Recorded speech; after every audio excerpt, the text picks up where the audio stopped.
I'm back. I'm back. The struggles from the king is back. Well, part deuce. Part deuce. Yo, it's crazy, man. It's crazy out here.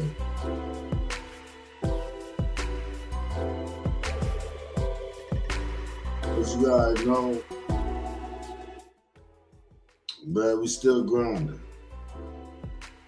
We still grinding on a late night. For sure. This part deuce of what I was trying to give y'all before. I thought my mic was muted. They said my mic was muted, y'all. I didn't know what was going on with that. They said my mic was muted. So I was like, let me end this and I'll restart it. I'll re-get it. I'll redo it. Because that's just what I do. But the topic that I was talking about was the end of the world. Do you believe in that? Do you believe that it can happen in your lifetime? We will see. But without further ado, let's go back to what I was talking about.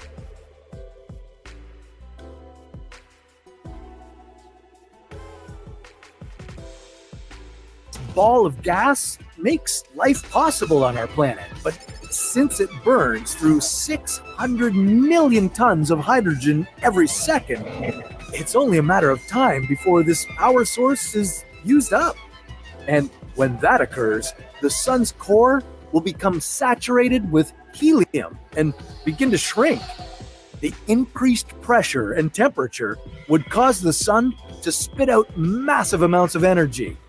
The sun's outer layers would expand, creating a deadly heat wave on Earth. Our oceans would evaporate into thin air, and the radiation would scorch the planet's surface. Finally, the sun, once the giver of life, would swallow up what's left of our molten planet. And if the sun keeps expanding, our solar system would face a new threat. Oh man, it just keeps getting worse. Oh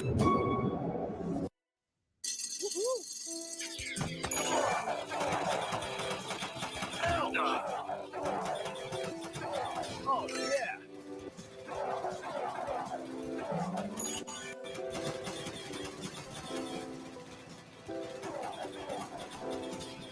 Nice.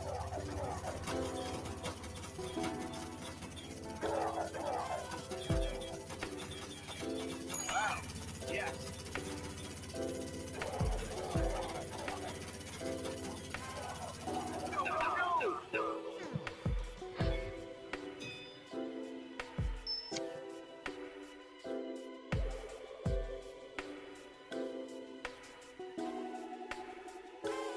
Let's say I'm working on a research paper about the future of renewable energy, and I come across a study with findings I want to. If the sun gains even more mass before collapsing, you could witness.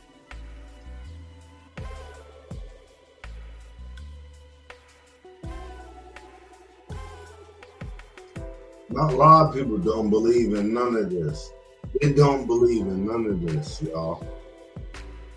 They believe this is all a myth. This is all a dream. This all ain't reality. Can't be reality. Can't be the end of the world as we know it. But come on, y'all. Look rationally. And you can see that from some of the things going on in our society today, that this can be a possibility, that there is the end of the world. I don't want that. You don't want that. But we can't predict what can happen. Let's continue.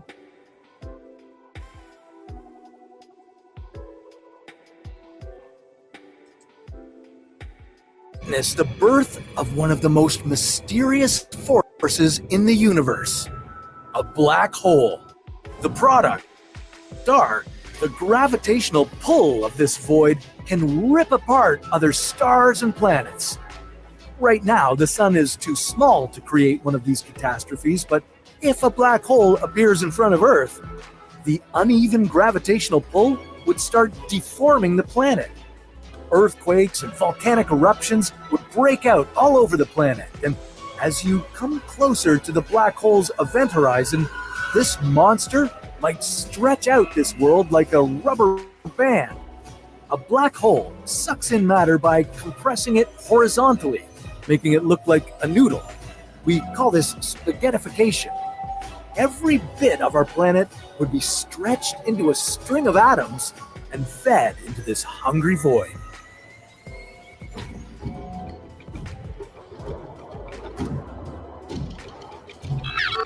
Do you think Earth's future couldn't get any worse? Well, come on, this is what if. And right now, 10 to 20 volcanoes are erupting across our planet, spewing ash and gas into the atmosphere.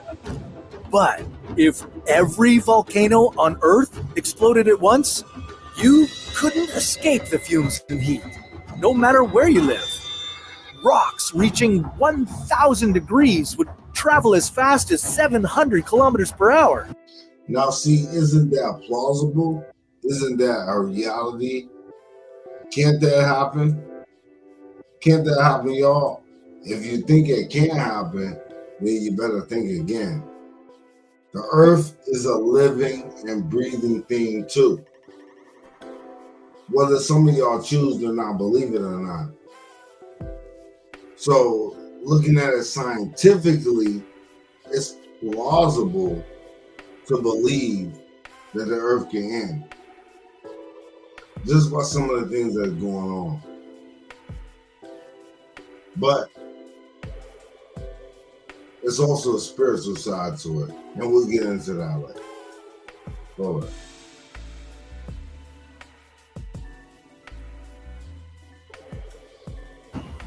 With such a massive amount of molten rock slamming onto the surface, the planet could lose its balance and the poles could realign.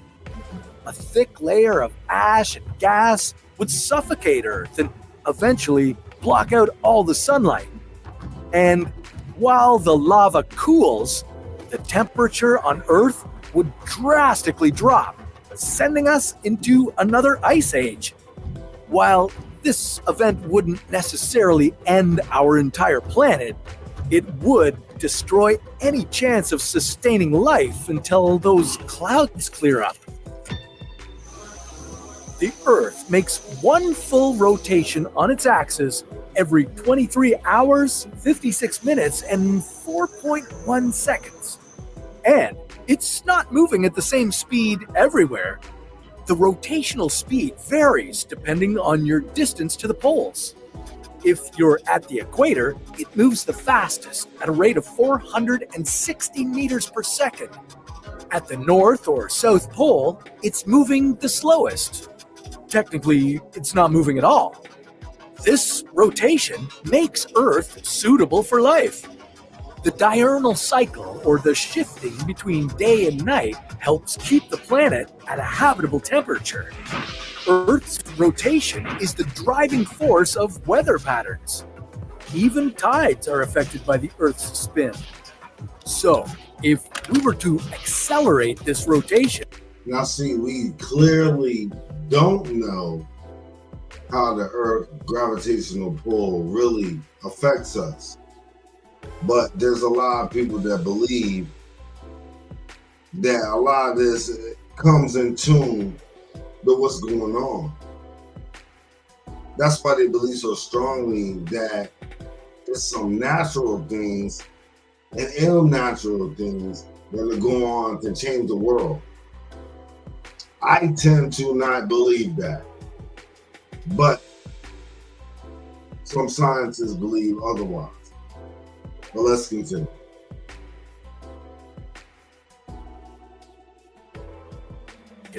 Would we completely destabilize the climate? If you increased the rotational speed by 0.45 meters per second, our days would be shorter. but only by a minute and a half. You might not even notice the change. I don't know. But even with this slight increase, sea levels would rise by several centimeters or a few inches. Yeah, the water around the poles would migrate toward the equator. Now, if you increased this acceleration to 45 meters per second, then a single day would be about 22 hours. You'd start to feel confused, almost like jet lag. We'd also need to add a few more days to the year. But for sea levels, it would be a dramatic change. I've got a problem that I'm pretty sure you can help me with. Yes, you'll be paid for helping me. Actually paid really, really well. Before you skip this video, let me quickly show you a few of the people. The world's oceans at the equator would rise as much as 9 to 20 meters. Places like New York, Venice, and Mumbai would be submerged. Millions of people would be displaced. Now, if we doubled the current rotation speed to 920 meters per second, disaster would strike. Water would cover. Now look. For all you nerdy nerds out there that really dig this and y'all into this, you know what I'm saying? I'm telling you that there's some scientific evidence that some of this stuff is real. There's some scientific evidence that some of this stuff is real, y'all. It's just that we tend to not believe it. I don't want to believe it's the end of the world, just like you. But there's some scientific evidence that points to the otherwise. I'm not damn sure not gonna say global warming. I believe it's more we are out of tune with nature as a people. But like I say, there's a lot of people that believe in the end of the world. Let's keep going.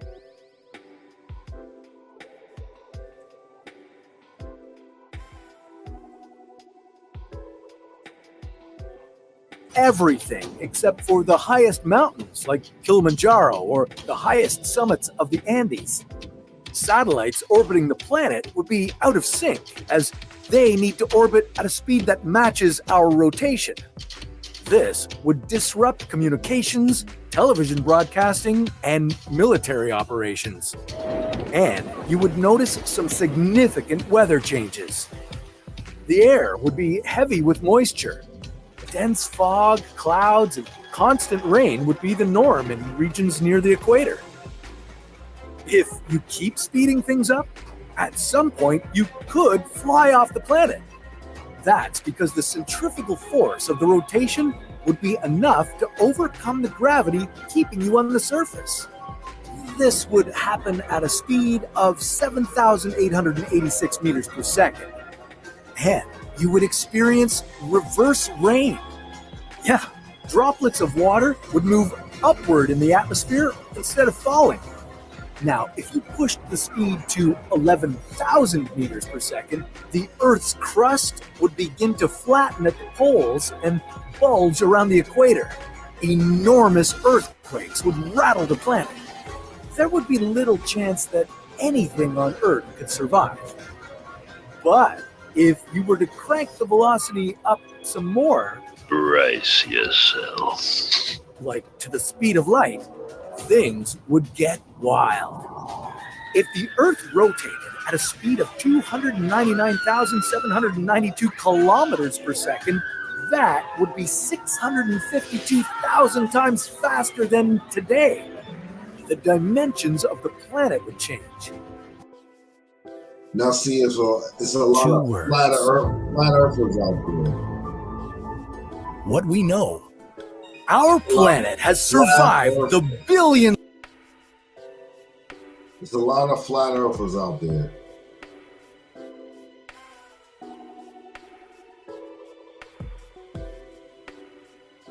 That believe regions near the equator.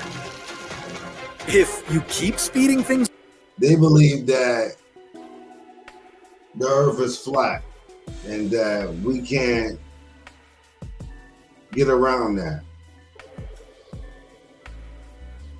I tend to believe something different. But on the Struggle Stream King, y'all will see how I do things. You know what I'm saying? You gotta get down with the Struggle Stream King. Subscribe to Chris Barber if you haven't already. Come on, what are you waiting for? But look, do you believe in the end of the world? Let me know.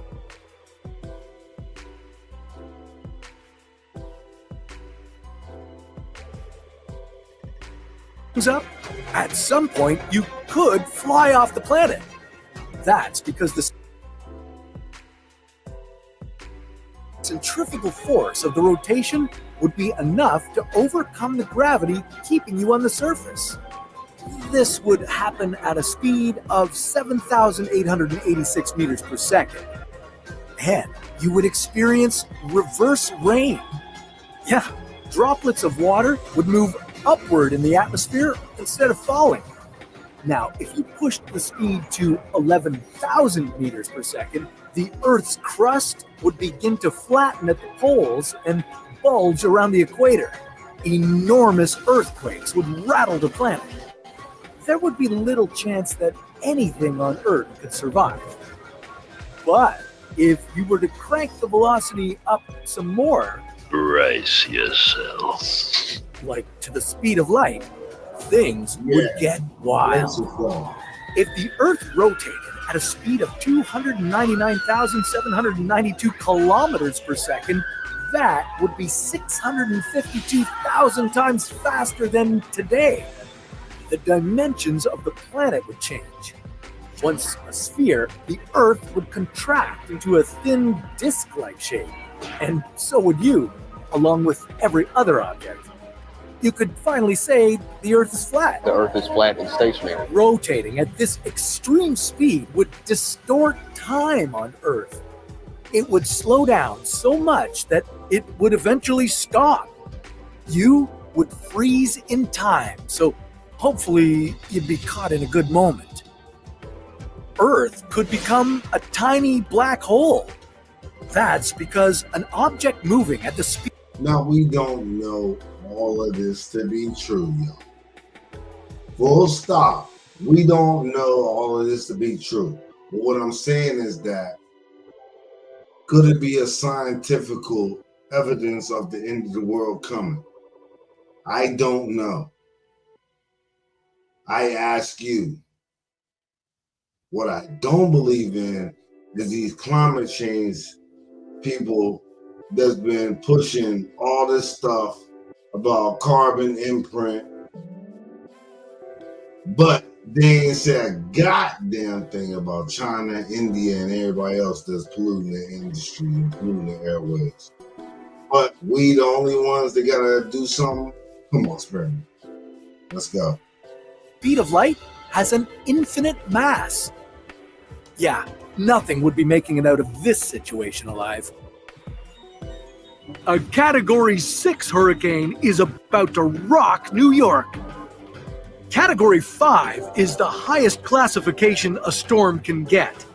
These storms have wind speeds of 252 kilometers per hour or higher, and they're catastrophic.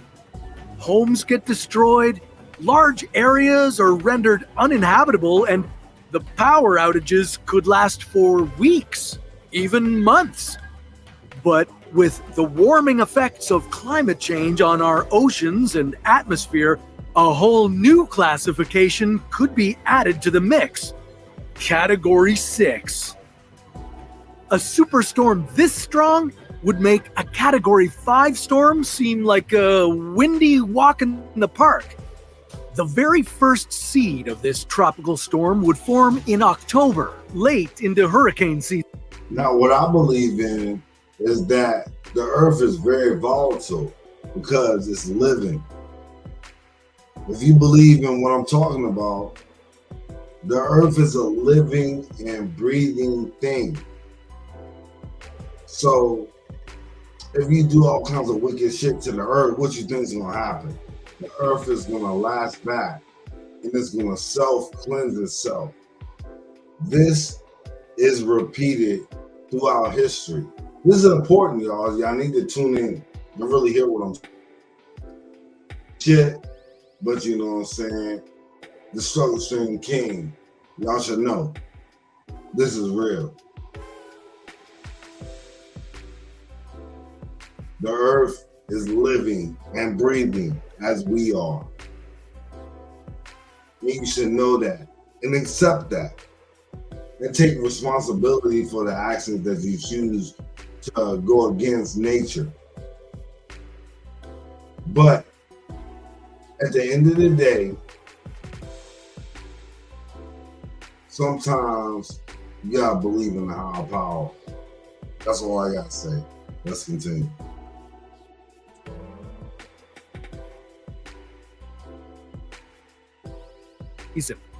It would start as a low-pressure weather system that creates clouds and thunderstorms. 10 days later, this tropical wave, as it's known, would evolve into a tropical storm in the Caribbean. But it wouldn't stop there. After a few more days, it's officially Hurricane What If. And as it passes over Jamaica and Cuba, it would continue to grow in size and force, climbing from a Category 1 to 3 and even up to 5. From New York, you'd see the damage What If is causing in its path, but you still wouldn't worry. Normally, these storms curve east and out to sea before they hit you. This time, you wouldn't be so lucky. 3 weeks after it began, the storm would shatter records to become the biggest, strongest hurricane ever. Making its first landfall in New Jersey, it would slam the state with wind speeds up to 300 kilometers per hour.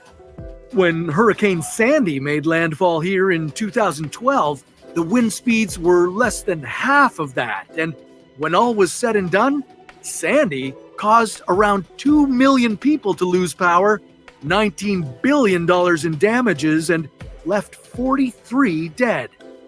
When our Category 6 hurricane makes landfall in New York, you should expect astronomically more damage than this.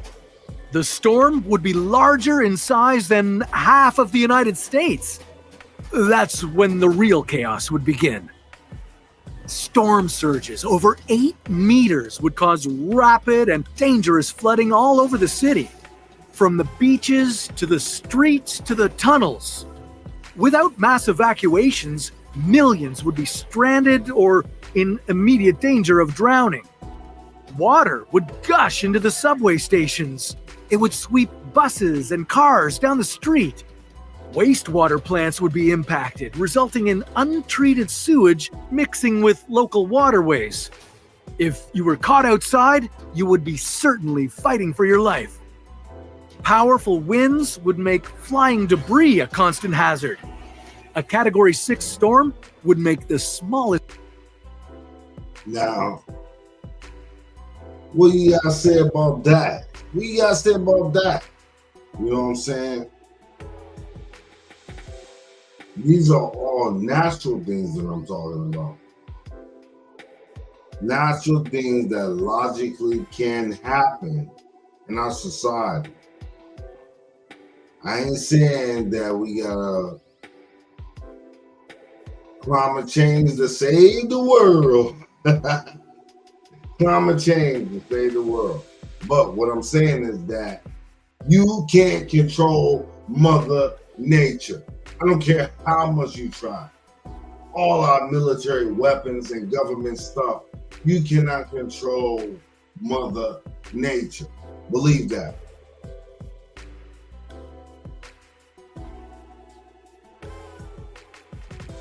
objects into deadly projectiles, especially shards of glass from damaged skyscrapers that would sway in the wind like trees.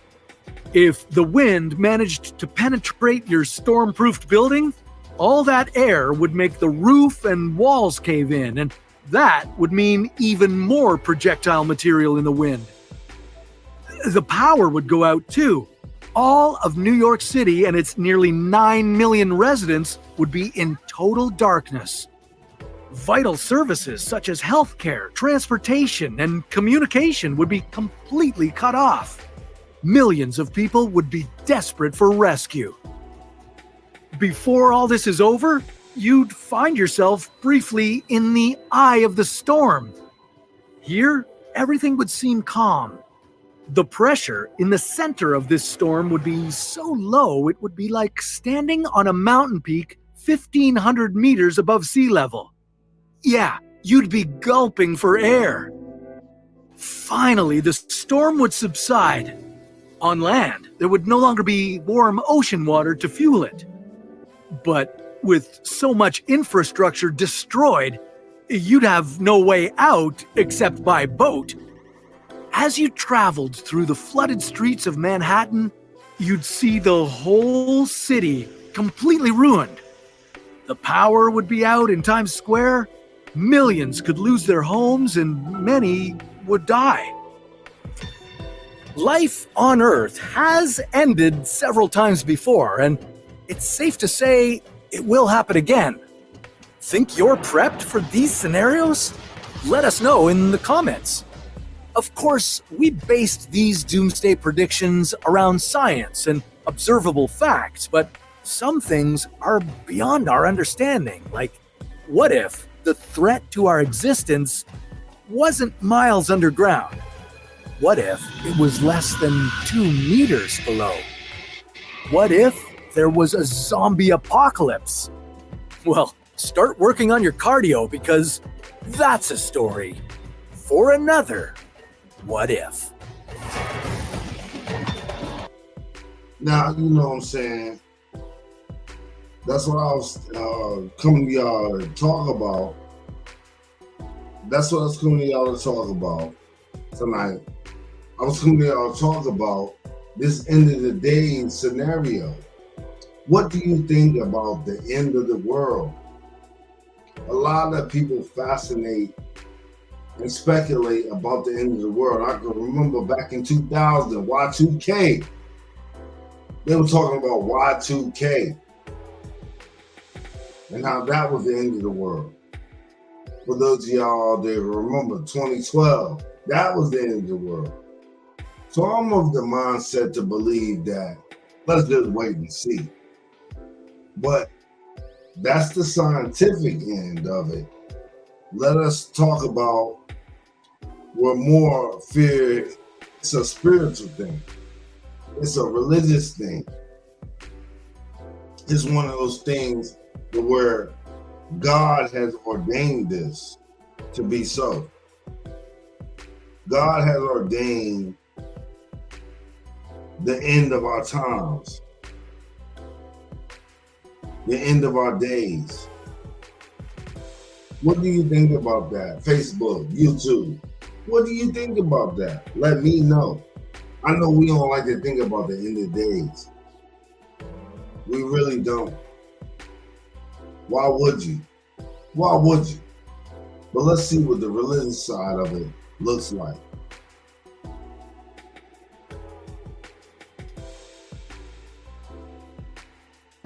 Revelation, long considered the most controversial book in the Bible. In its cryptic language, many see a timeline for destruction on an unprecedented level. Some argue the timeline will end suddenly, violently, in this century. We live in a world that is changing profoundly and fast, and that is facing threats that seem apocalyptic to us. We worry about global warming, overpopulation. It's necessary only to open the newspaper or turn on CNN to see headlines which, in the eyes of some readers of Revelation, will be sure proof that the biblical prophecies are coming true at last. Just think about in the last couple of years, we have seen devastating hurricanes. We have seen devastating tornadoes. We've encountered earthquakes very high on the Richter scale. If you look at how fast they are happening and how much closer together they are coming, as we get closer. Now, a lot of believers, a lot of true believers, they believe in the end of days because it was written in the Bible, Revelations, for those of you that read your Bible. But I truly believe that the word of God came to man in a language that he can't understand. So how can you truly comprehend what is the end of days? But those believe. Let's continue. To the end of days, they almost will come right on top of each other. The prophecy within Revelation suggests that as the 7 seals of the apocalypse are broken one by one, we move closer to the end of the timeline. Some biblical experts contend that the seals have already begun to break, setting the stage for a final cataclysm. If this is true, what could happen and when? Exactly where are we on the timeline? There will be terrible suffering, wars, illness, a series of disasters, catastrophes that will be visited on Earth, on human beings living on Earth, as the end of the world approaches. And in the end, we will witness the final destruction of the Earth on which mortal human beings live. But what forces will bring about this final destruction? How would we know that the most important seal of all, the 7th, has been broken? Now, for my religious folks out there, do you believe on this? On a religious level, do you believe that there is an end of days? And what would you do in an event of that? Are you going to repent as they ask us to do? I don't know. All I know is that people keep preaching of end of days. Why is that?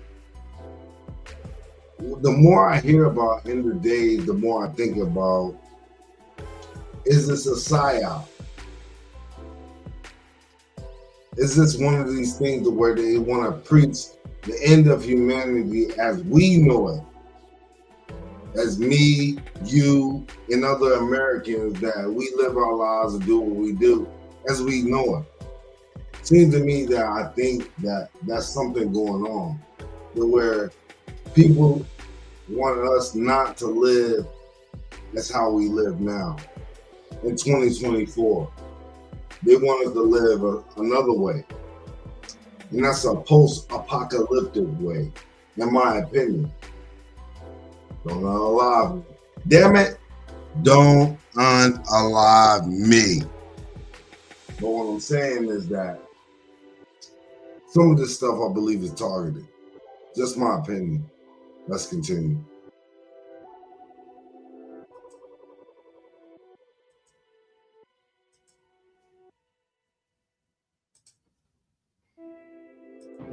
Revelation says the final punishment for mankind's evil will be heralded by the peals of celestial trumpets.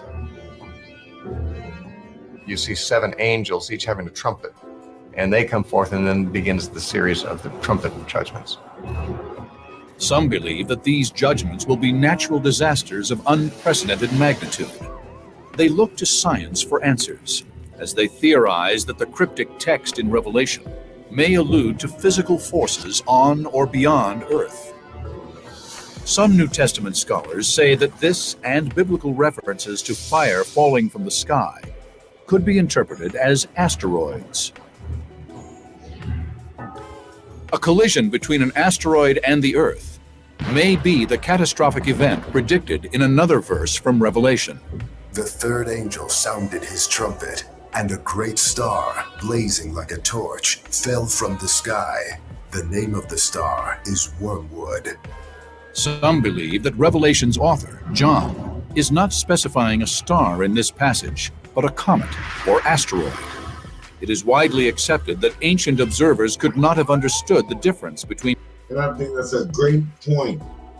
They point out that some of the terms and terminology that was used back in the day, and to read and write some of these scriptures may not have been as they intended, meaning that they not meant what they said they was. But we, as the sheeple, sometimes believe anything. I think we as man idolize man so much to where we think he's God and not God-like. In various types of celestial bodies. Star wormwood. There is strong scientific evidence that an asteroid strike could play a major role in the mass extinction of life on Earth. Astronomers now believe that all three generations of dinosaurs, Triassic, Jurassic, and Cretaceous, were brought to extinction, at least in part by extraterrestrial collision events, giant comets and asteroids striking the Earth. If something that big were to happen, humanity wouldn't survive. Today, a collision between Earth and an asteroid just a few miles in diameter may release as much energy as 1,000 nuclear weapons detonated simultaneously.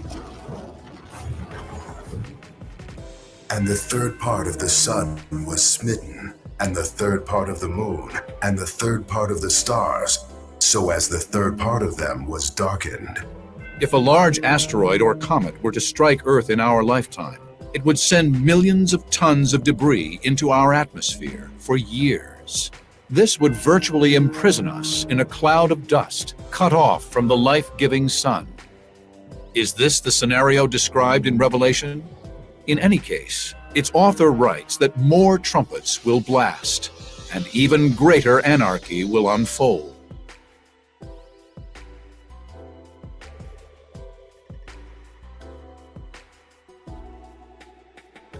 Yeah.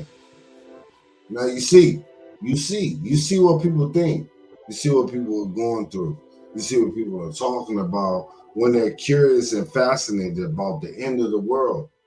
What do you think with all the wickedness and devilishness and satanic stuff that's going on in this world today? What do my people out there on these airwaves think of what's going on? I think there's hope for humanity. Me personally, I think there's hope for humanity. But we just got to get right spiritually. I think that's where it goes. We got to get right spiritually.